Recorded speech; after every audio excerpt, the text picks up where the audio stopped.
Chapter 13. Bobby showered and changed quickly into a green turtleneck sweater and a short, straight black skirt, which she pulled over green tights. She brushed her hair, frowning at herself in a water-spotted locker room mirror. Feeling excited, she made her way out of the room, calling out good night to the few girls who were still there. As she half walked, half jogged back outside to the football team's locker room, she relived that second quarter nightmare, seeing the scene repeat in her mind. There was Chip, frozen in place, and there were the Winstead tacklers swarming over him, and there was Chip out cold on the ground, sprawled so flat, so still, and then there came the stretcher, the worried coach and players forming a tight circle around their fallen quarterback, and then Chip being carried away. Under the bright, too bright stadium lights, Bobby saw his hands dangling limply, lifelessly, over the sides of the stretcher, saw that his eyes were closed, his head tilted at such a strange angle. He's dead, she thought. It was so silent in the stadium, so unearthly silent. We're all dead. All. But then whistles blew. The game resumed. Chasner injured on the play, the stadium announcer informed everyone. Old news already. The voices came back, the cheers and shouts. The band revived, blared out the Tigers' fight song, the tubas punctuating each beat with a raucous blat. Bobby, feeling shaken and stunned, called out the cheers. Somehow, she knew, she had to keep going. But is he okay? She wondered. Is he okay? Winstead scored quickly. The Tigers came back with Overman, Chip's backup. They tried some running plays that didn't work. After 3 plays, they had to punt. Again, Bobby heard scattered boos. The cheerleaders across the field were leaping high, shouting with renewed enthusiasm. Is he okay? Is Chip okay? The game lost all interest for her. She called out cheers, kept the routines going, all on automatic pilot. Word on the bench was that Chip had probably suffered a mild concussion and was feeling fine now.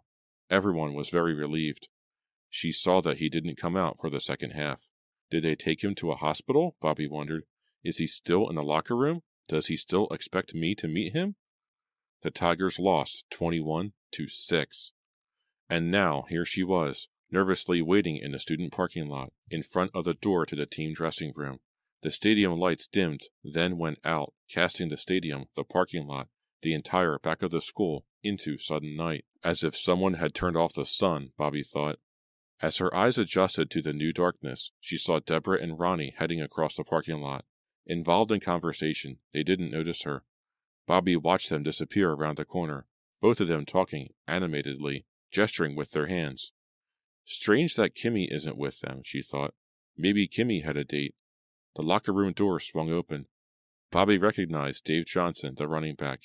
He came bouncing out, carrying a small knapsack, his hair still wet from the shower. Is Chip, is he in there? Bobby stammered. Yeah, he's coming out, Johnson told her. Is he okay? Bobby asked. But Johnson was already halfway across the rapidly emptying parking lot. Bobby started to shout after him, but the door opened again and Chip appeared. He moved forward unsteadily, smiling at her, his face pale, almost bloodless under the parking lot lights. He was wearing faded jeans and a Shadyside leather jacket that he had snapped up to the collar. Hi, he called. How's it going? His smile was forced, she saw. His eyes weren't quite focusing on her. Are you okay? She blurted out. The question seemed to catch him off guard. I'm not sure, he replied, wrinkling his forehead. He stepped closer to her. What happened? Bobby asked. I was, worried. Me too. She waited for him to say more, but his face fell into a thoughtful, faraway stare. So, what happened? I mean, you're okay? I guess, he said slowly. Maybe a slight concussion. That's what they said. I'm supposed to go right home. I feel kind of funny. Oh. She couldn't hide the disappointment from her voice. I have a car, she said. Can I give you a lift? Yeah, that would be great. My parents are out of town. Actually, I'm glad my mom wasn't at the game. She worries. Do you feel kind of weird? Yeah, he nodded. Kind of. You know, spacey. It looked so scary when you didn't get up, Bobby said, leading the way to her parents' Accord, which was parked around the front of the street. Were you knocked out? I guess. He put a hand on her shoulder as if he needed to steady himself as he walked. She slowed down. He waved to a couple of players from the team. Did it hurt? She asked. No, not really. Am I asking too many questions? She asked. He didn't reply. Wow, this is sure going great, Bobby thought unhappily. I'm asking question after question, and he's staring off into space. He can barely walk or even answer me. They made their way in silence to the car. She unlocked the passenger door and held the door open as he slid into the front seat. A few seconds later, she started up the car and turned on the headlights. I don't know where you live, she said, turning to him, adjusting her shoulder seatbelt. It was like I was dead, he replied. She stared into his eyes. Huh? It was like I was paralyzed or something. I couldn't get my body to move, to do anything. He turned his eyes to the windshield. A group of kids crossed in front of the car. One of them tapped on the hood as he passed. Chip, are you feeling okay? Should I call your parents or something? She asked, feeling a stab of worry in a pit of her stomach. Well, aren't you wondering why I didn't pass the ball, or hand it off? He asked heatedly. Isn't that what everyone wants to know? The doctor said you had a concussion, right? Bobby said, a little frightened. She started to pull away from the curb, but he stopped her, placing his hand over hers. His hand was ice cold. Before I got the concussion, he said more quietly. Before, when I was playing, I wanted to throw the ball, but it was like I had no control, like I was paralyzed or something, just for that moment. I don't understand, Bobby said, shaking her head. Oncoming headlights filled the car with light. Bobby and Chip both shielded their eyes. A car roared by, filled with Shadyside kids, all the windows down, everyone singing along to a blaring radio. I couldn't hand it off either, Chip said. She realized he was explaining it to himself. She wondered if he even cared whether she was in the car. I didn't freeze. I just wasn't there. I mean, I was and I wasn't. I knew where I was, but I couldn't move. Chip? Bobby started, reaching again for the gear shift. They still hadn't moved from the curb. Maybe we'd better? He startled her by turning in the seat, leaning toward her and grabbing her shoulders with both of his hands. Chip? She began. I'm kind of scared, he said, his eyes wild and unfocused, his face closer and closer to hers. You know, I'm really kind of scared. And then he pulled her down to him and started to kiss her. His lips felt hard and dry against hers. His hands held onto her shoulders, pulled her to him. Bobby started to pull away, but he seemed so needy, so frightened. Returning his kiss, she raised her hands to his wrists and removed them from her shoulders. Then she slid her hands around the back of his neck. To her surprise, he was trembling all over. The kiss ended as suddenly as it had begun. Chip, his expression a little embarrassed, leaned back against his seat. Sorry, That's okay, Bobby replied, realizing her heart was pounding. Maybe we'd better get me home, Chip said, avoiding her eyes, staring out the passenger window, which was beginning to steam up. I just feel so weird. Okay. Bobby put the gear shift into drive and pulled away from the curb. As he directed her to his house on Canyon Road, she repeatedly glanced over at him. He seemed to flicker on and off in the light of the passing streetlights, so pale, so ghostly pale and worried looking. Bobby, what happened to me tonight? He whispered, staring out of the passenger window. Bobby had no reply. Chapter 14. Bobby, can I talk to you? Kimmy came bounding across the gym before practice on Monday afternoon, her cheeks flushed, her eyes angry. I just got here, Bobby said distractedly, searching the gym. Everyone seems to be ready. Megan and Heather were already working on one of the new routines. Miss Green was standing behind her desk in her office, talking on the phone. Sorry I'm late, Bobby called to the others. I really need to talk to you, Kimmy insisted, hands on her waist. Her black, crimped hair was more disheveled than usual. The sleeves of her sweater were rolled up, one above the elbow, the other below. Bobby waved to Corky. She tossed her backpack against the wall. What about, Kimmy? She asked impatiently. I've had the worst day. First, I forgot about a chemistry quiz, then... About Chip, Kimmy said, through clenched teeth. Bobby's eyes widened in surprise. She could feel her face growing hot. Chip? Well, what about him? You made a little mistake, Bobby, Kimmy said, tapping her sneaker nervously on the gym floor, like a thumping rabbit foot. One hand played with the silver megaphone pendant she always wore around her neck. Huh? Chip is my boyfriend, Kimmy said heatedly. Bobby glanced past Kimmy and saw that the other girls had stopped their practicing and were standing around, staring with unconcealed interest at this unpleasant confrontation. Could we talk about this after practice? Bobby asked, gesturing to the audience they had attracted. No way, Kimmy insisted, fingering the silver pendant. Chip is my boyfriend. We've been going together for a long time. Ask anyone. She gestured back to the other girls, who shifted uncomfortably and avoided Bobby's eyes. Kimmy, listen, Bobby said quietly, backing away. You made a little mistake, Bobby. A little mistake, Kimmy repeated, raising her voice, following Bobby, moving very close to her. Bobby felt herself losing her temper. What right did Kimmy have to do this to her? She was only trying to embarrass Bobby in front of the other cheerleaders. She was only trying to turn the girls against Bobby even more. You're the one who made the mistake? Bobby blurted out. You're forgetting one little detail, Kimmy. I didn't ask Chip out. He asked me.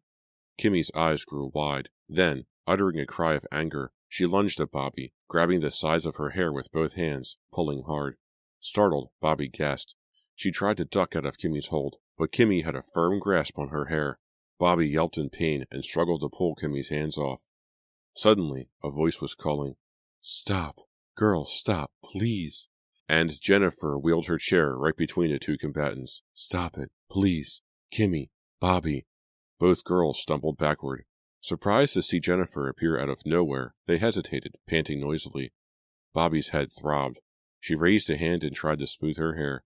Girls, what is going on? Miss Green came trotting out of her office, a look of alarm on her face. I was on the phone, and when I looked up... It's okay, Jennifer told her, backing her wheelchair up, her eyes on Bobby. A slight disagreement. Good Lord, Miss Green cried, staring first at Bobby, then at Kimmy, who had bent down to pick the silver megaphone pendant up off the floor. Embarrassed and upset, Bobby stared at the bleachers at the other end of the gym. Taking in big gulps of air, she struggled to catch her breath. Her throat felt as dry as cotton.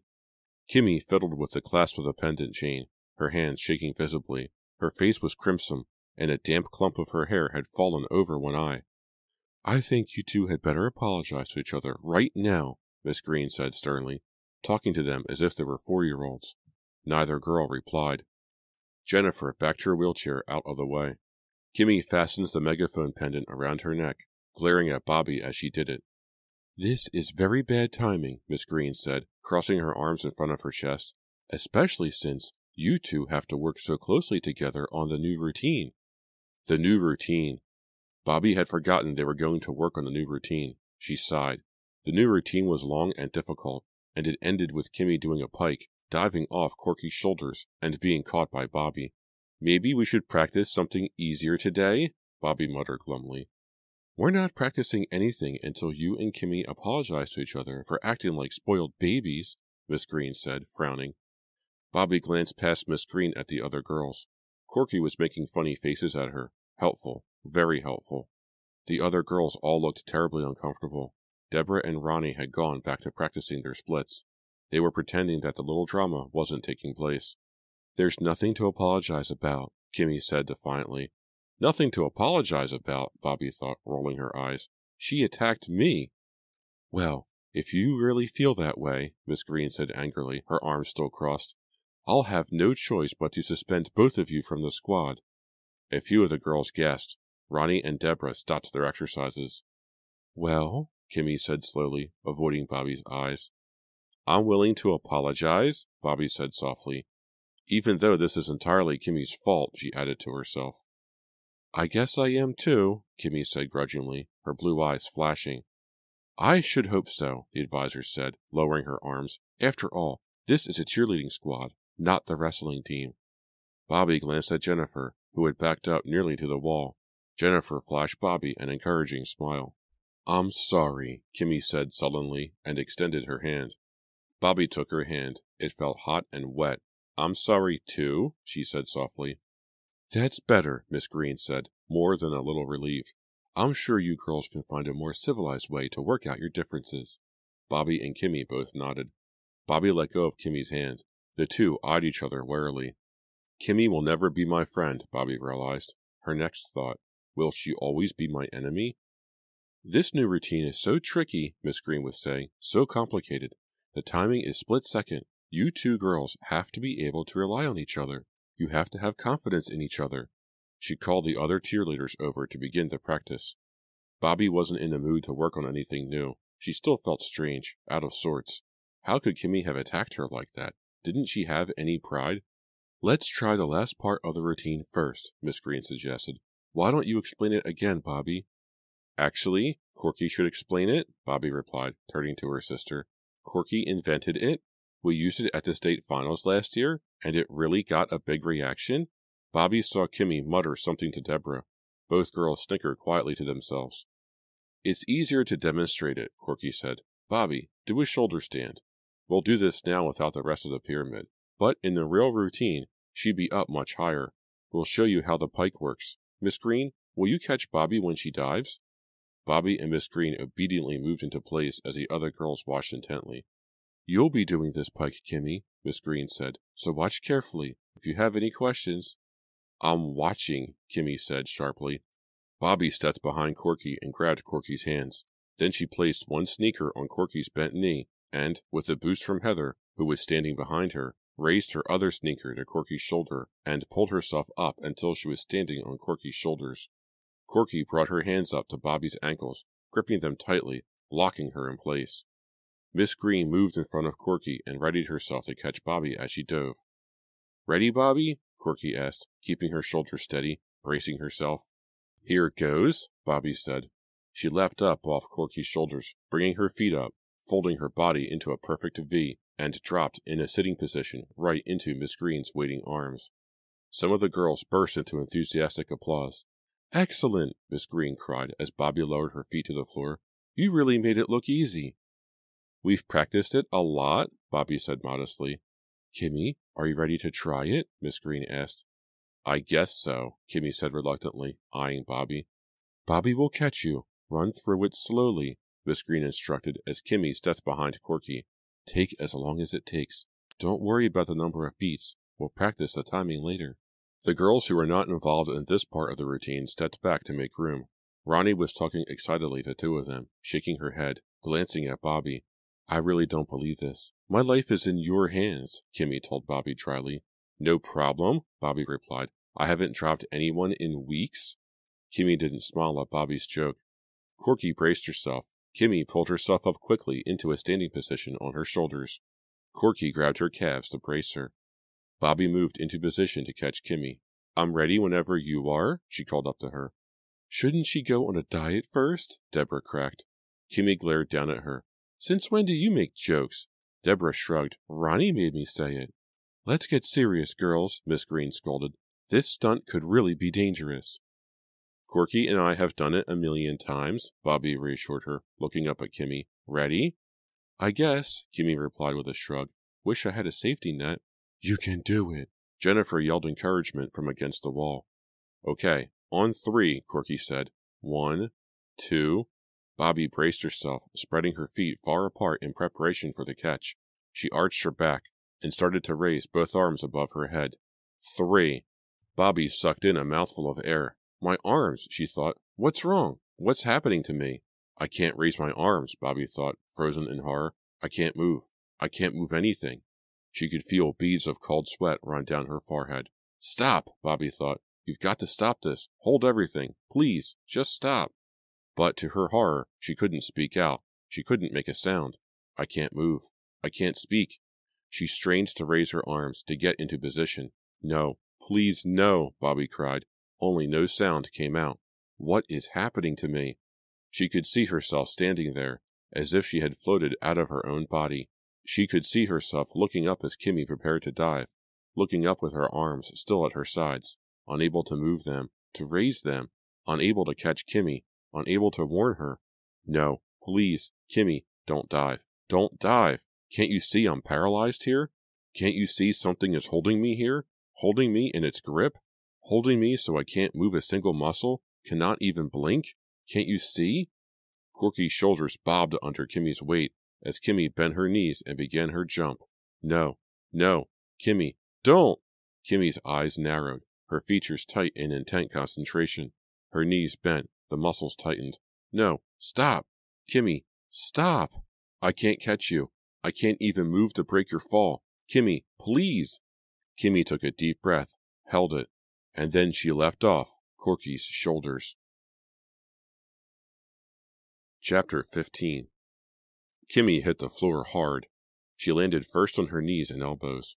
Everyone heard a sickening crack, and then a heavy thud as her forehead smashed against the floor. Her head snapped back and her mouth let out a whoosh, like air escaping a blown-out tire. And then her eyes closed and she didn't move. At first, no one reacted. Everyone seemed as paralyzed as Bobby. But then Heather's shrill scream pierced the air, echoing off the high gym ceiling. Several other girls cried out. Corky dropped to her knees beside Kimmy's unmoving body and stared up at Bobby. Her eyes locked on Kimmy. Bobby stumbled back. 1 step. 2. She raised her hands to her cheeks. I can move, she realized. I can move again. I'm me again. Jennifer was wheeling her chair frantically toward Kimmy. Miss Green leaned over Kimmy, took her hand, slapped at it. Kimmy groaned. She had the wind knocked out, Miss Green announced. She raised her eyes to the girls huddling around the fallen cheerleader. Quick, call for an ambulance. Call 911. Megan and Heather, pale and shaken, went racing from the gym. I can move now, Bobby thought. But what happened to me? You didn't try to catch her. Deborah's words stung Bobby. Stepping close, Deborah pointed an accusing finger. You didn't even try. No. Bobby didn't know what to say. She took a step back, away from Deborah's accusing finger. You just let her fall, Ronnie cried shrilly. She had tears running down her cheeks. No, Bobby cried. I tried, but... You didn't try, Ronnie screamed. We saw you. We all saw you. You just stood there, Deborah cried angrily. It was deliberate, Ronnie said. She did it deliberately. Corky, still on her knees beside Kimmy, stared up at her sister. What happened? She mouthed the word silently. I couldn't catch her, Bobby explained, knowing how lame her words sounded. My arms? Bobby stopped. It didn't make any sense to her. How could she make it make sense to them? You were mad at her, so you let her fall, Ronnie accused. How could you? Deborah cried. Kimmy stirred and opened her eyes. You had the wind knocked out of you, Miss Green said softly, still holding her hand. Kimmy groaned. Her eyes darted from face to face. My arm, she groaned. Your arm? Miss Green lowered Kimmy's hand to the floor. The other one, Kimmy groaned. I can't move it. I think it's... We heard a crack, Miss Green said. Maybe you broke it. Kimmy tried to raise herself. No. Miss Green pushed her gently back down. Don't try to get up. There's an ambulance on the way. Oh, it hurts. Kimmy stared up at Bobby. You did this to me. On purpose, she said, her voice a pained whisper. No, Bobby protested. You just let me fall, Kimmy accused, wincing from the pain in her arm. Lie back, Miss Green instructed her. You're going to be okay, dear. You're going to be just fine. Don't worry about Bobby now, okay? She glanced up at Bobby, and her expression became hard and cold. Bobby and I will be having a good long talk. Bobby has a lot of explaining to do. I'm sure it was an accident, Corky said, suddenly bursting into the conversation. We've done this dive 1,000,000 times, really. She tried to hurt her, Deborah insisted. I watched the whole thing.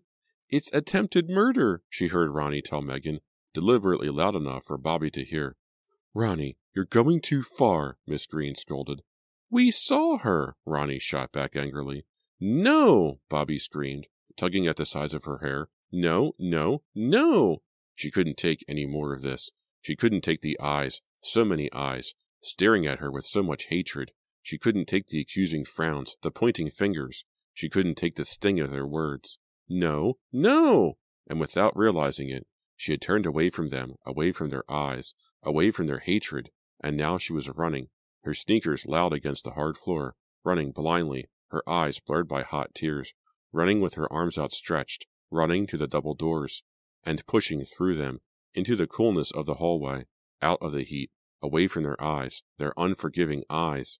She turned and ran toward the stairs, past the white-coated paramedics hurrying toward the gym, carrying a stretcher and black bags of equipment, past a surprised group of students gathered in the middle of the hall, up the stairs and out of the building, without stopping for her jacket, without stopping for her books, out into the cold, gray afternoon, her sneakers crunching over dead leaves, hot tears stinging her eyes. She ran as fast as her heart was pounding. She just wanted to run forever. But then 2 hands grabbed her roughly from behind. Bobby gasped and flailed out with both hands. No, don't, she cried. Chapter 16. Bobby, what's wrong? Chip let go of her shoulders and backed away, startled by her wild reaction. "Oh, Chip? The words caught in her throat. "I'm sorry. I didn't mean to scare you," he said, his eyes studying her, his expression alarmed. "I saw you running, and—" "Chip, it happens to me too," Bobby blurted out, half talking, half crying. She grabbed the sleeve of his leather jacket, pressed her face against it. "Huh? Where's your coat? Aren't you cold?" "It happens to me too," she repeated, not recognizing her shrill, frightened voice. She straightened up, saw that her tears had run onto his jacket sleeve. I couldn't move?" "You? Really?" Chip stared at her, as if he didn't quite know what to make of her words, as if he didn't understand, or didn't believe her. "I'm going to the doctor's, for tests, right now," he said awkwardly. "I was just telling Coach I had to miss practice," he said. "I couldn't move?" Bobby repeated, as if repeating it would make him believe her.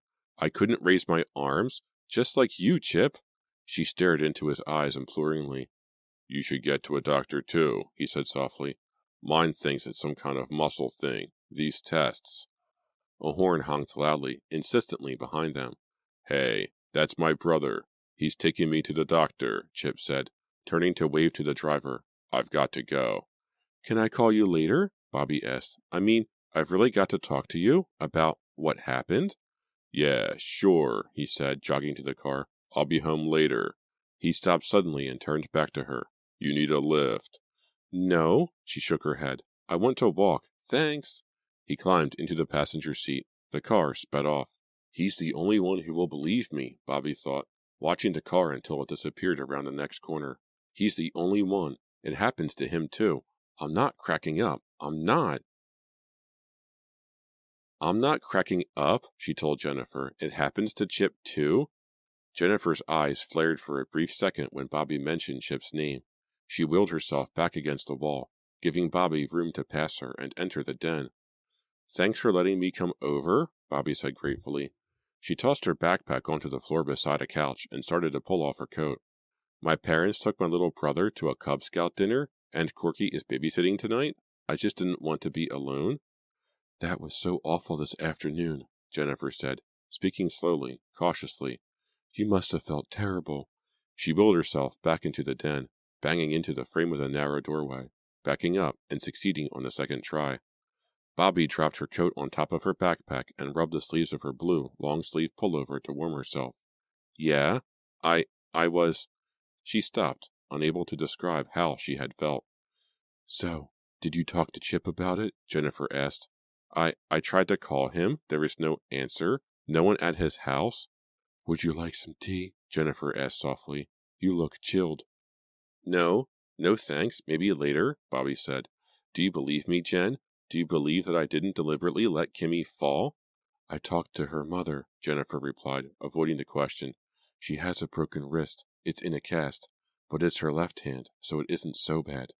"Do you believe me?" Bobby demanded, sitting on the edge of the couch, leaning forward expectantly, her hands clasped nervously in front of her.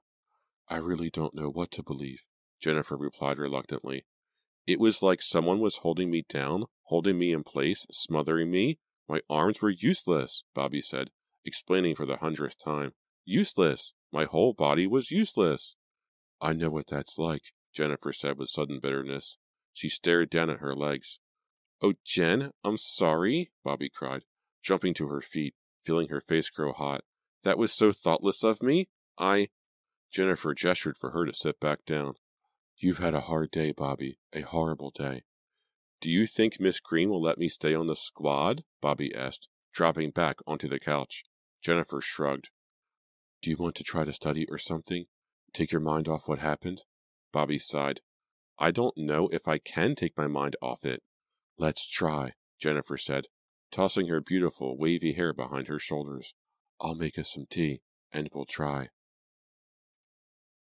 Jennifer tried valiantly, but she couldn't rouse Bobby from her frightened, unhappy thoughts. No matter what they talked about, Bobby's mind trailed back to the gym, back to her mysterious, terrifying paralysis, back to Kimmy's plunge to the floor. Again and again, Bobby heard the crack of Kimmy's wrist breaking. She heard the thud of Kimmy's forehead hitting the floorboards, saw Kimmy's head snap back and her eyes close. Again and again, she saw the accusing eyes of the other cheerleaders and heard their outraged cries. A little after 11 o'clock, Bobby glumly pulled on her jacket, hoisted her backpack to a shoulder, and headed for the front door. "Thanks for keeping me company," she told Jennifer, and leaned down to give her friend a hug. "Any time," Jennifer replied with a yawn. "Where are your parents?" Bobby asked. "Visiting some friends," Jennifer said sleepily. "They'll probably be home soon." "Well, thanks again," Bobby said, pulling open the front door, feeling the chill of the night air against her hot face. "See you tomorrow, Jen." "Get some sleep," were Jennifer's parting words. She willed herself to the door. Bobby closed the door behind her. She looked out into a dark, starless night. The air was cold and wet. From the driveway, she could see a white covering of frost on her car windshield, reflecting off the streetlight. Shivering, she made her way down the drive, her high tops crunching over the gravel. Crunch, crunch, she thought, like the crunch of bones. When she got down to the car, she rubbed a finger over the frost on the windshield. It wasn't very frozen. She didn't need to scrape it off. The windshield wipers would take care of it. She pulled open the car door.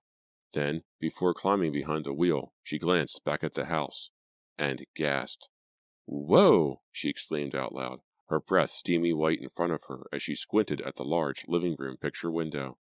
It was the only lighted window in the front of the house. A window shade had been pulled down, covering the entire window. The bright living room lights made the shade bright orange and cast shadows onto it. Moving shadows. Squinting hard, Bobby realized that she was seeing Jennifer's shadow against the shade, and Jennifer was walking, pacing back and forth in front of the window. "Whoa!" Bobby repeated. She blinked several times, but when she reopened her eyes and directed them back to the window, the shadow didn't change or fade away. Jennifer, Bobby knew, was the only one home, and Jennifer was out of her wheelchair. Jennifer was walking. "What's going on?" Bobby asked out loud. "I'm definitely cracking up," she realized. "I've got to get help. I'm seeing things." She took a step up the driveway, then another. Her sneakers slid over the wet gravel. "I'm crazy, crazy, crazy." But no, as she drew closer to the house, the gray shadow against the orange shade continued to move steadily back and forth. The image drew clearer, sharper. It was Jennifer. She was walking, her hands knotted in front of her. "What's going on?" Bobby wondered, her mind whirring with wild ideas. Is it a miracle? Did Jennifer just this second discover she could walk? No, that wasn't likely. Then, has Jennifer been faking all along? Why? Why would she fake paralysis? Why? Bobby stepped back onto the stoop. She rang the doorbell. She had to know. She had to ask Jennifer what was going on. She leaned toward the door and listened for Jennifer's footsteps. Silence. She rang the bell again. Finally, the front door was pulled open, revealing a widening rectangle of light. "Jennifer!" Bobby cried.